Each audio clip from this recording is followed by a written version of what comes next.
Jadi apa 10 perkara yang merusak hati, iman dan ibadah? Number 1, 10 perkara perusak hati, iman dan ibadah. 10 perkara perusak hati, iman dan ibadah. Ya, 10 perkara perusak hati, iman dan ibadah, atau yang merusak hati, iman dan ibadah. Ibu, ada satu riwayat yang sangat mengerikan, bahkan 3. Yang pertama, adanya seseorang yang orang ini, Bu, diberi rezeki cukup melimpah, sehat badannya, jarang sakit dia, ibadahnya juga baik. Tapi sayangnya sejengkal sehasta sebelum kematiannya, dia tidak sadar, tidak menyadari syaitan merusak hati, iman dan ibadahnya.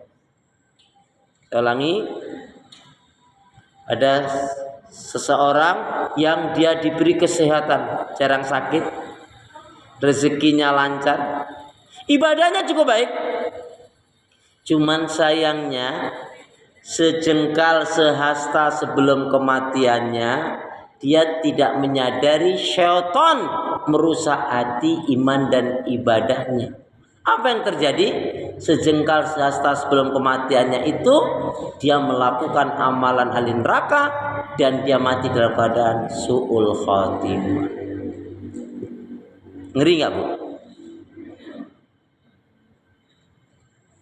Ini mengajarkan kepada kita jangan tertipu dengan amal kebaikan ibadah kita. Jangan pernah merasa baik, jangan pernah merasa berjasa, jangan pernah merasa lebih pinter, jangan sombong. Makanya, Bu, ungkapannya mungkin yang jarang Ibu dengar, kalau kita di atas, halo, kalau kita lagi di atas, maka lihatlah yang di atas kita. Apa masalahnya? Maksudnya ada langit di atas langit. Kalau kita di atas, melihat di atas kita, insya Allah kita nggak akan sombong. Dan yang paling atas adalah Allah Subhanahu Wa Taala yang menciptakan alam semesta dan semua yang ada di muka bumi ini. Bu, tapi kalau kita lagi di bawah, maka lihatlah yang di. Kalau kita lagi di bawah, lihatlah yang di bawah kita lagi. Maksudnya apa? Biar kita bersyukur. Kan ngeri nih. Orang ini diberi rezeki melimpah, sehat badannya, jarang sakit, ibadahnya cukup baik, tapi sayang sejengkal sehasta sebelum kematiannya, dia tidak menyadari syaitan merusak hati, iman dan ibadahnya. Naudzubillah min dzalik, sejengkal sehastanya itu malah dia melakukan amalan ahli neraka dan dia mati dalam keadaan su'ul khatim. Kebalikannya, ada orang yang dikenal buruk, jahat, banyak salah dosanya.